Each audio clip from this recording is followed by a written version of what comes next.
Ningún filósofo tiene la verdad, porque si tuvieran la verdad serían sabios. Nadie es sabio, nadie tiene la verdad. O sea, porque los descendientes de Adán y Eva, que somos todos, pagamos por lo que ellos hicieron. Como si se sabe que en el momento en el cual un nuevo ser humano es fecundado, se crea un nuevo ser distinto genéticamente, tanto de la madre como del padre, ¿por qué también tiene que acarrear los pecados? Y supongo que el alma también es distinta, no es el mismo. ¿Tú piensas, Edu, que existe vida después de la muerte?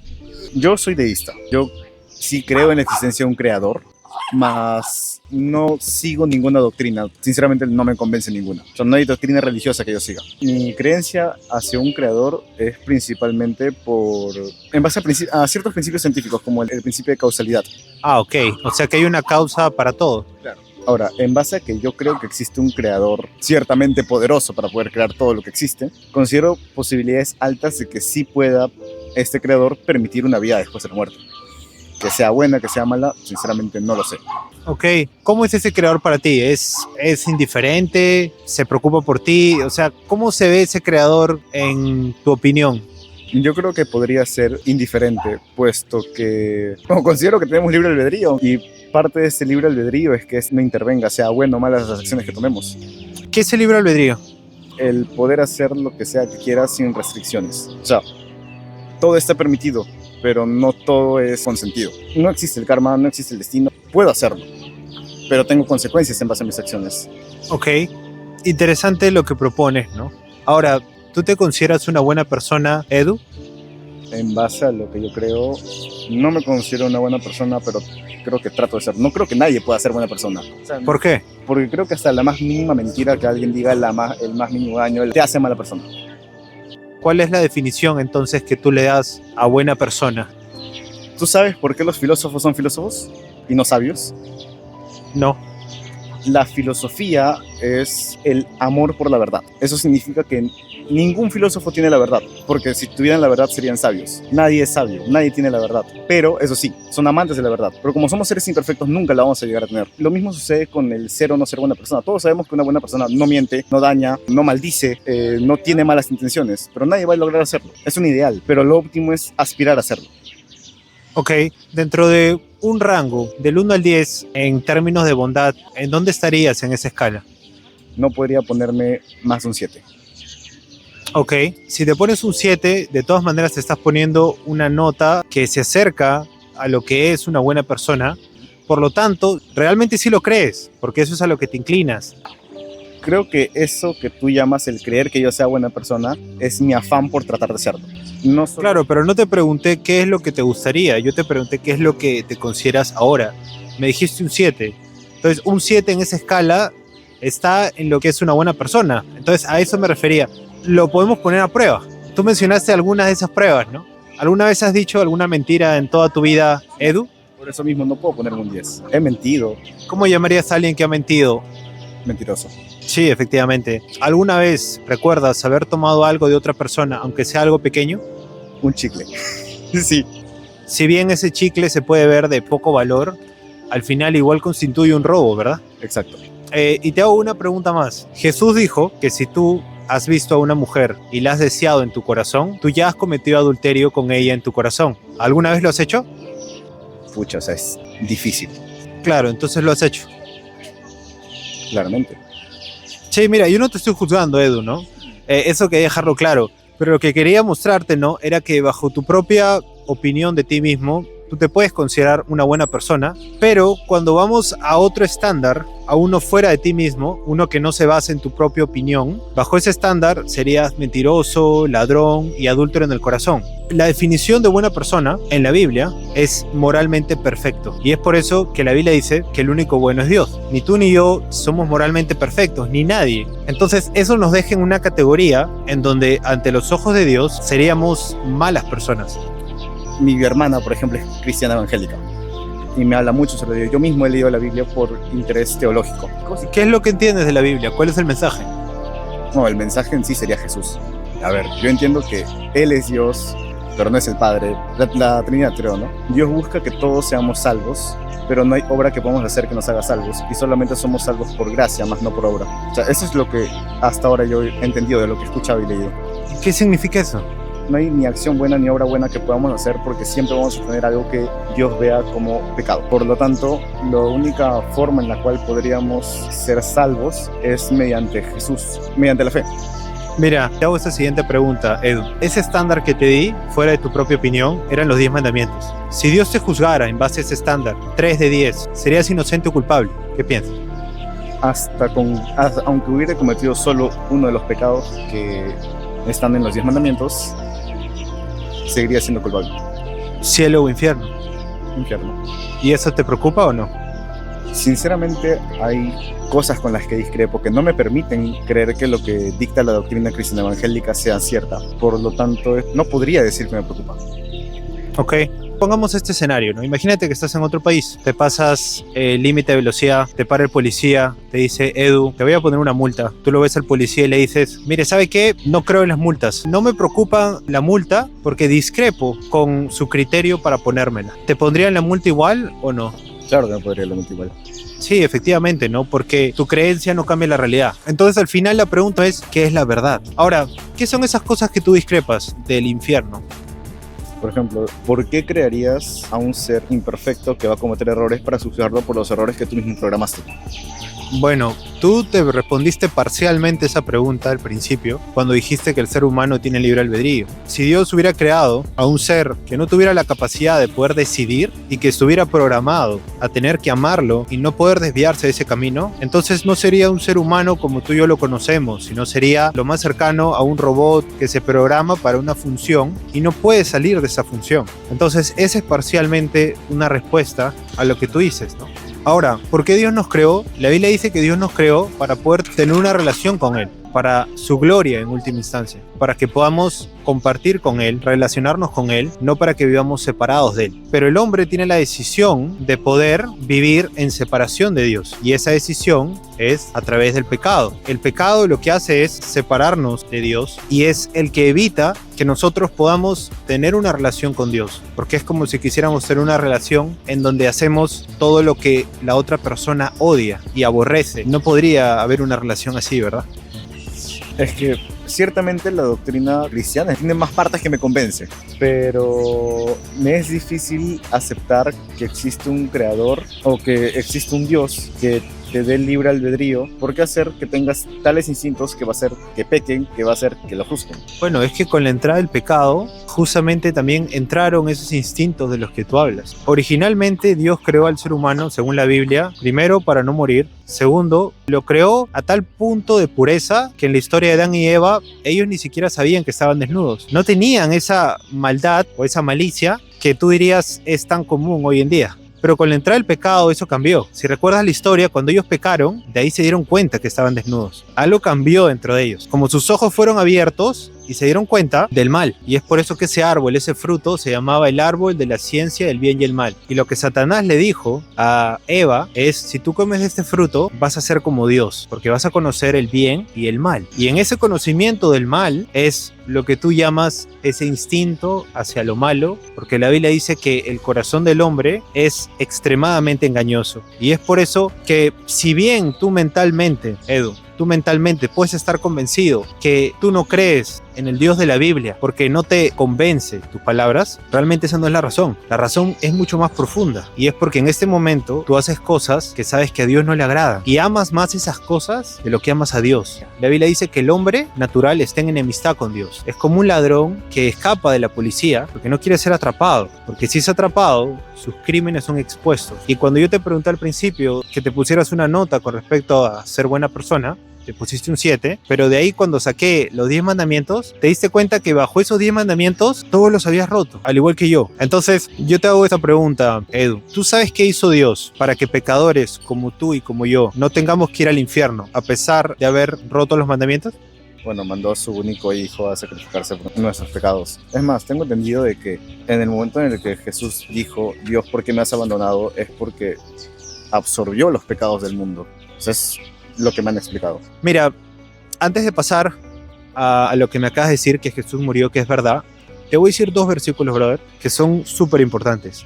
Porque en este momento hay una brecha en lo que tú consideras como algo grave o malo versus lo que Dios considera algo grave o malo. Y hay que cerrar esa brecha. La Biblia dice en Apocalipsis 21:8, todos los mentirosos tendrán su parte en el lago de fuego y azufre. Y dice en 1 Corintios 6, 9 y 10, no se deje engañar, ni los ladrones, ni los adúlteros, ni los fornicarios heredarán el reino de los cielos. ¿Cuál es la brecha? La brecha es que comúnmente en el día a día, el mentir, el robar, el ver con ojos de deseo sexual a mujeres, etcétera, son cosas que uno lo podría ver y decir, eso lo hacen todos, no es algo grave o importante. Pero te dije esos dos versículos para que tú sepas que para Dios son crímenes, ¿no? Y así como Dios es justo y por lo tanto va a juzgar a lo peor que tú podrías pensar de esta sociedad, Él tampoco puede ser parcial y no juzgar a los mentirosos, a los ladrones, a los adúlteros. Todos hemos pecado y así como un juez aquí en la tierra, si viene un criminal que ha cometido crímenes y el criminal le dice, mira, sí, he cometido los crímenes, pero soy buena persona, no lo dejaría libre,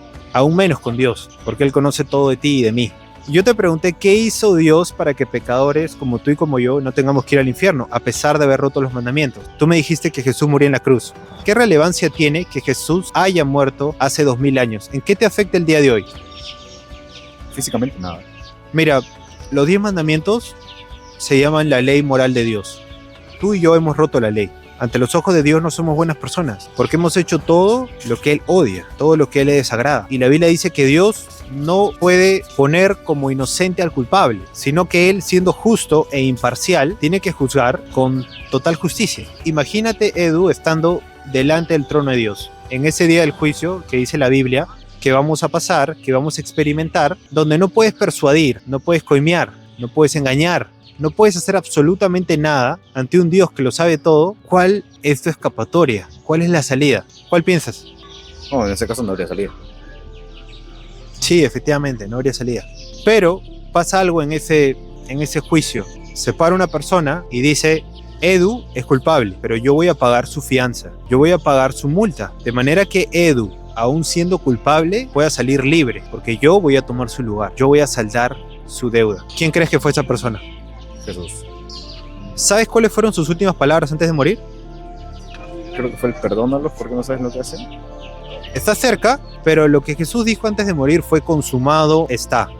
Y eso significa, literalmente, la deuda está pagada o la deuda está saldada. Entonces, lo que Jesús hizo en esa cruz fue morir, llevando tu pecado y el mío, y al tercer día resucitó y de esa manera venció a la muerte, y de esa manera es creíble lo que él afirmaba. Porque si no hubiera resucitado, créeme que en este momento no estaríamos hablando. Pero justamente la resurrección de Jesús es una prueba contundente, es una prueba irrefutable de lo que él decía era verdad. Ahora, en esa situación, la Biblia dice que si tú te arrepientes de tus pecados, Edu, y pones tu fe y confianza en Jesús, tienes la promesa de Dios, el Dios que no puede mentir, que Él perdona todos tus pecados en un instante y te da ese regalo inmerecido de la vida eterna. No porque tú seas bueno, sino porque Él es bueno y misericordioso.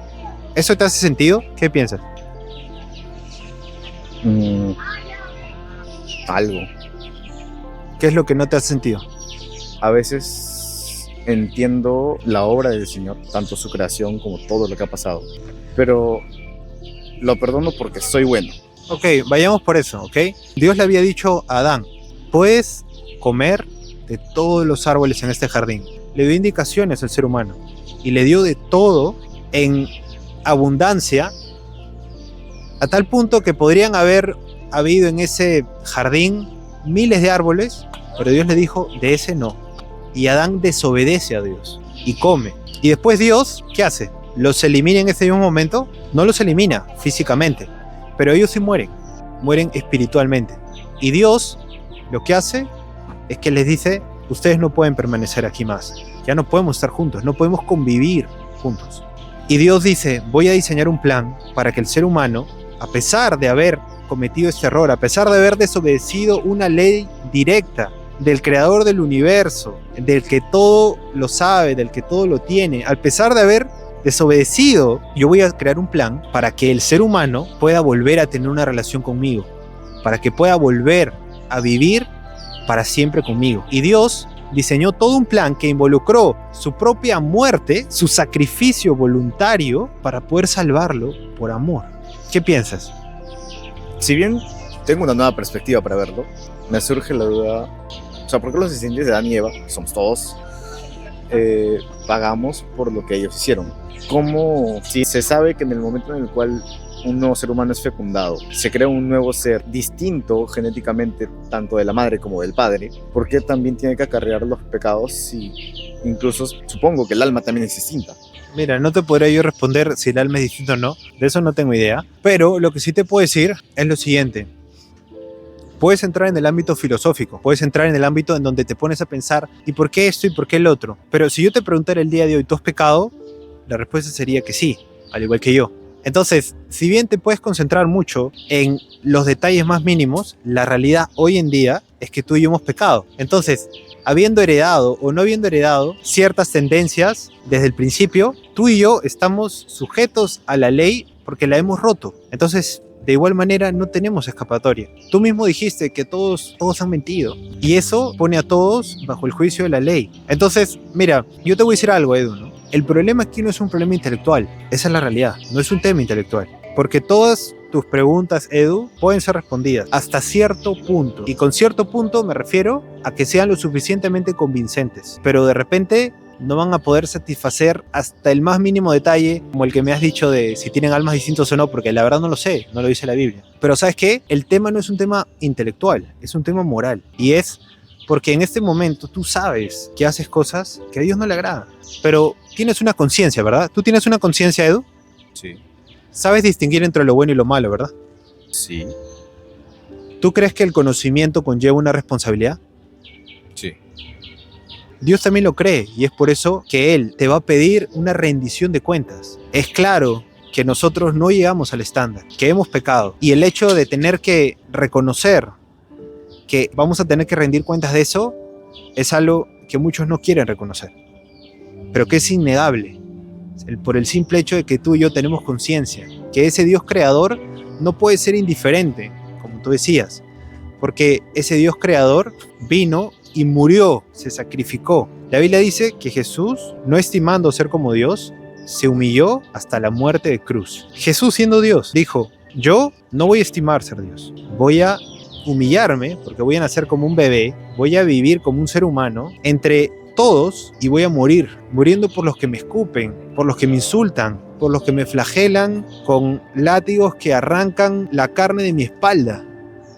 Ese es Dios, ese es el verdadero Dios. No es un Dios malo, no es un Dios injusto, es un Dios que literalmente lo ha dado todo por ti y por mí, para poder redimirnos de lo que hizo el ser humano, que lo alejó perpetuamente de él. ¿Cuándo crees que vas a morir? Cuando me toque. Podría ser en cualquier momento, ¿verdad? Y es la realidad, ¿no?